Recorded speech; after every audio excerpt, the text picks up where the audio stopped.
Doorbell बजते ही मनीषा ने पहले दीवार घड़ी पर नज़र डाली। मन ही मन वह सोचने लगी कि अभी तो इनके आने का समय नहीं हुआ है। पता नहीं कौन है। दरवाज़ा खोलकर देखा तो अपनी प्रिय सहेली संगीता को खड़ा पाया। वह उत्साह से उसके गले लग गई। उसका हाथ पकड़कर अंदर लाते हुए बोली, घर कब आई? बस कल ही, कहते हुए संगीता ने अपना बैग टेबल पर लापरवाही से पटक दिया और आराम से सोफे में धंस गई। और सुना, क्या हाल है? कहते हुए उसने मनीषा का हाथ पकड़कर लगभग खींचते हुए उसे अपने पास बिठा लिया। मनीषा हाथ छुड़ाते हुए बोली, तेरे लिए पानी तो ले आऊं? संगीता बोली, मुझे प्यास लगेगी तो मैं खुद भरकर पी लूँगी। और सुन, मुझे चाय वाय भी नहीं पीना है, बस तू आराम से मेरे पास बैठ जा। तभी बेटे नवनीत की आवाज़ आई तो मनीषा को जाना ही पड़ा। उसके जाने के बाद संगीता ड्राइंग रूम का मुआयना करने लगी। वह कमरा ड्राइंग रूम के साथ साथ एक लेटने का कक्ष भी था। वह सोचने लगी, कुछ भी तो नहीं बदला। यहाँ उसके ससुर जी सोते होंगे। नीचे एक कमरा अंदर बना है जो मनीषा का है। ऊपर देवर रहते हैं। ससुर व्यापारी हैं और देवर एक दुकान के मालिक हैं। मनीषा के पति नरेश एक ऑफिस में कार्यरत हैं। नंद भी विवाह योग्य है। मनीषा लौटकर आई तो संगीता का ध्यान भंग हो गया। वह दरवाजे पर ही खड़ी होकर उससे कह रही थी कि चल अंदर आजा मेरे कमरे में, वहीं बैठेंगे। अंदर 5 वर्षीय नवनीत होमवर्क कर रहा था। चारों तरफ कॉपी किताबें बिखरी पड़ी थीं। मनीषा ने कहा, मैं इसे होमवर्क करा रही थी। आजकल स्कूलों में बहुत काम मिलता है, इसके प्रोजेक्ट भी पूरे करवाना है। संगीता ने पूछा, जीजा जी नहीं करवाते? उसने शुष्क आवाज़ में कहा, तुम्हें तो पता है उनका टाइम फिक्स है। वे ऑफिस से आकर टहलने निकल जाते हैं। उसके बाद भोजन, फिर मंदिर, लौटकर टीवी देखना और सो जाना। अपनी बात बीच में ही छोड़कर उसने विषय बदलते हुए कहा, जल्दी बता, चाय बनाऊं या कॉफ़ी? संगीता ने फिर से उसे जबरन बैठाते हुए कहा, मुझे कुछ नहीं पीना, तू आराम से यहाँ बैठ, मुझे तुझसे ढेर सारी बातें करना है। मनीषा बैठ गई। पुरानी बातें हुई। सबके हालचाल पूछे गए पर मनीषा व्यग्र हो रही थी। थोड़ी देर बात करने के बाद मनीषा फिर से बोली, अच्छा चल किचन में ही चलते हैं, तेरे लिए चाय बनाऊंगी, वहीं बातें भी करेंगे और साथ साथ खाने की तैयारी भी कर लूँगी।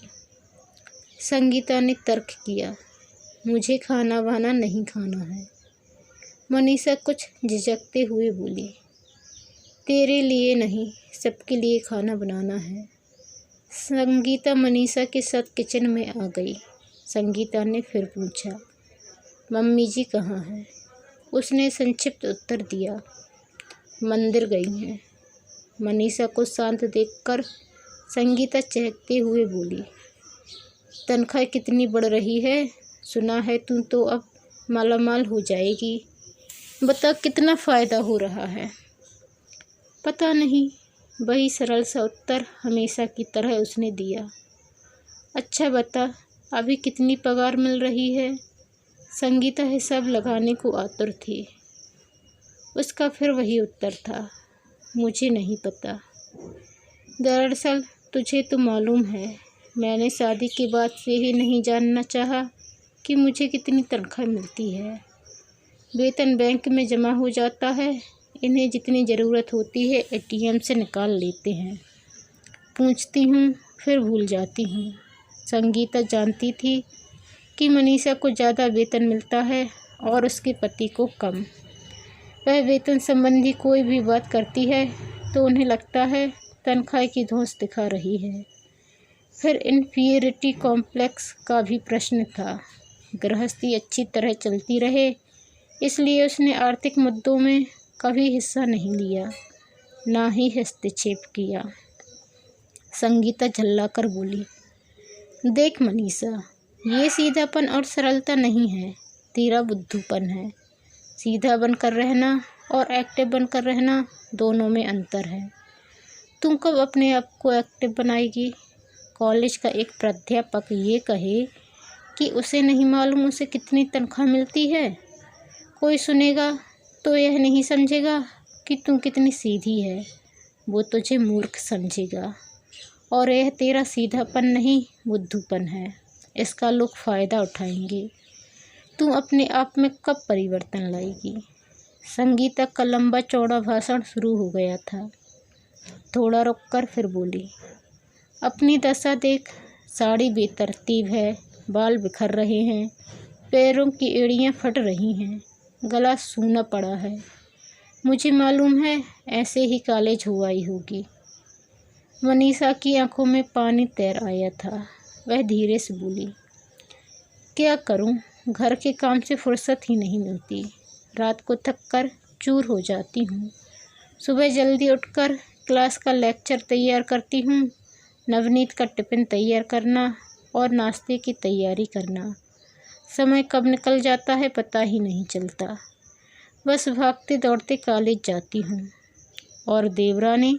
संगीता ने प्रश्न उछाला। मनीषा बोली, वह सुबह का खाना बनाती है, मैं शाम का। चाय उबल रही थी, उसमें खदबदाहट थी। ऐसी ही खदबदाहट संगीता के अंदर भी थी। काम करते करते मनीषा ने पूछा, कब तक रुकी हो? उसने उत्तर दिया, बस परसों चली जाऊंगी। मनीषा ने आग्रह करते हुए कहा, अगले माह ननंद की शादी है, पिछले महीने सगाई हो गई है, तू शादी में आएगी ना? संगीता ने पूछा। तुम लोग क्या दे रहे हो? उसका वही उत्तर, पता नहीं। संगीता को उस पर गुस्सा आने लगा, लेकिन वह कुछ कह नहीं पाई। संगीता जाते जाते चेता गई, तुझसे तो अच्छी मेरी ज़िंदगी है। घरेलू महिला हूँ, पर अपनी ज़िंदगी अपने हिसाब से तो जी रही हूँ। अच्छा बनने का लेबल चिपकाने के चक्कर में कब तक घुटेगी? देख, कोई नहीं पूछेगा तेरी अच्छाई को, एक्टिव बन।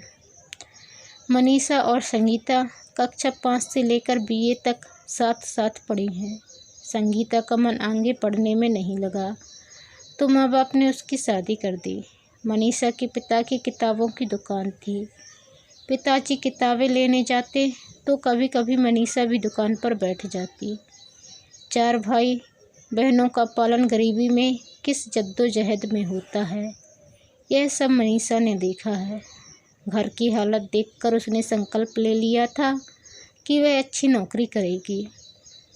उसने मेहनत की और कॉलेज में सहायक प्राध्यापक बन गई। अपनी तनख्वाह वह अपने घर वालों पर जी भरकर खर्च भी नहीं कर पाई थी कि अच्छा घर मिलते ही उसके पिताजी ने उसकी शादी कर दी। मनीषा के मन में भी प्रश्न उछल रहा था। रात में उसने नरेश से पूछा कि हम शादी में क्या देंगे। नरेश ने टालते हुए कहा, देख लेंगे, अभी कुछ सोचा नहीं है। मनीषा बिस्तर पर लेटी थी।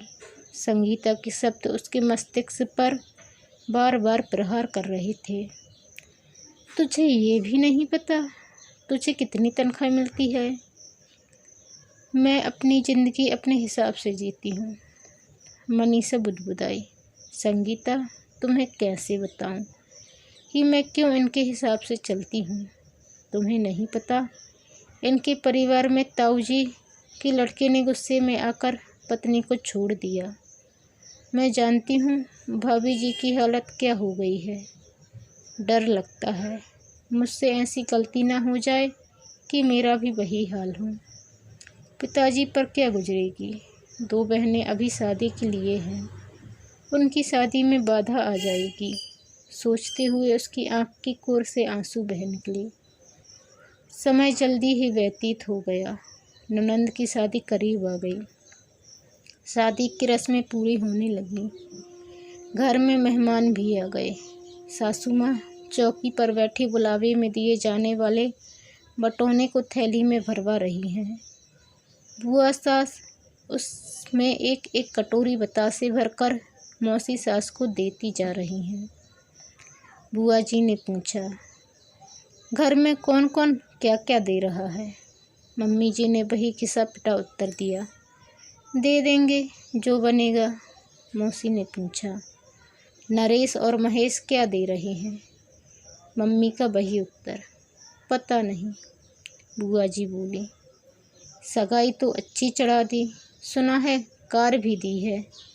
तभी देवरानी निशा बोली, मम्मी जी ऐसी बातें क्यों कर रही हो? ये तो तुम्हें भी मालूम होगा, तुम्हारे बेटों ने क्या दिया है। वे फिर से नकारने लगी, कुछ नहीं दिया। अब कहाँ निशा चुप रहने वाली थी, वह मुँहफट वैसे भी थी।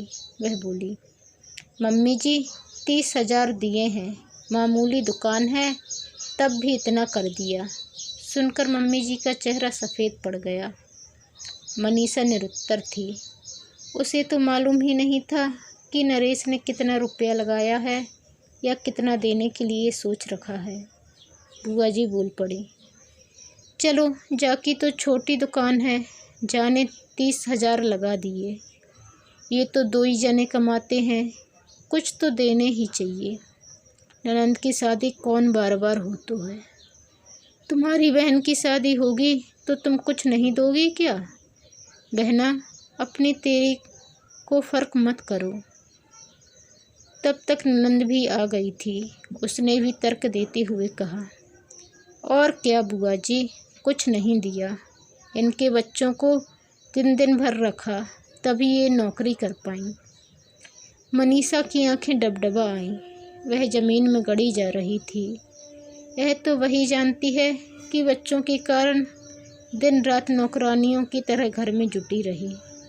पूरे घर के कपड़े धोना, झाड़ू पोंछा, बर्तन, सभी काम में वह लगी रहती थी। कभी उफ तक नहीं की और ना ही किसी को कहने का मौका दिया कि नौकरी करती है तो घर का काम नहीं करती, बल्कि और अधिक मर्यादा में बह रही। अचानक नरेश कहीं से वापस आ गए। नंद के शब्द उनके कानों में पड़ चुके थे। वे हस्तक्षेप करते हुए बोले, तुम्हारी सगाई में जो कार गई है उसका पूरा 1.25 लाख हमने दिया है। ननंद शांत रह गई। फिर मम्मी की ओर मुखातिब होकर बोले, मम्मी तुम्हें मालूम नहीं हमने क्या दिया? मम्मी जी का चेहरा सफ़ेद पड़ गया।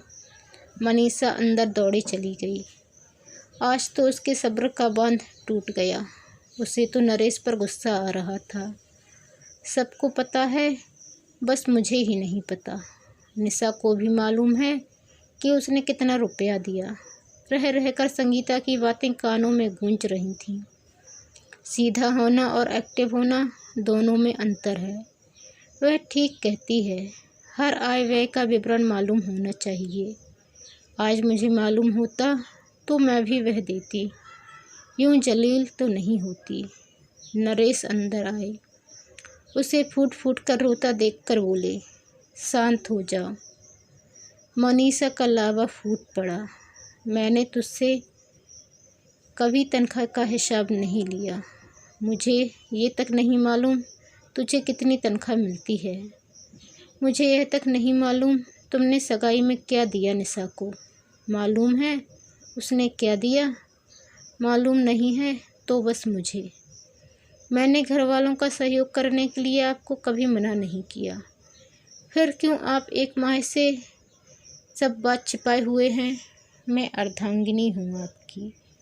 क्या इतना भी अधिकार नहीं है मेरा कि मैं ये सब बातें जान सकूं? उसका यह रूप देखकर नरेश स्तब्ध रह गया। शादी के 7 वर्ष बाद पहली बार उसका यह रूप देखा है। वह आज अर्धांगिनी के अधिकार मांग रही है। नरेश डबल बेड पर बैठ गया। उसको उठाते हुए बोला, रोना बंद करो मेरी। गलती रही कि मैंने तुम्हें राजदार नहीं बनाया। आगे से ऐसा नहीं होगा। मनीषा स्तब्ध थी। 7 वर्षों में पहली बार नरेश अपनी गलती स्वीकार कर रहे थे। दोस्तों, यदि आप चैनल पर नए आए हैं तो प्लीज़ चैनल को सब्सक्राइब कर लें और बेल आइकन को क्लिक कर लें ताकि वीडियो अपलोड होते ही आपको नोटिफिकेशन मिल सके। और वीडियो पसंद आने पर लाइक और शेयर करना ना भूलें। धन्यवाद।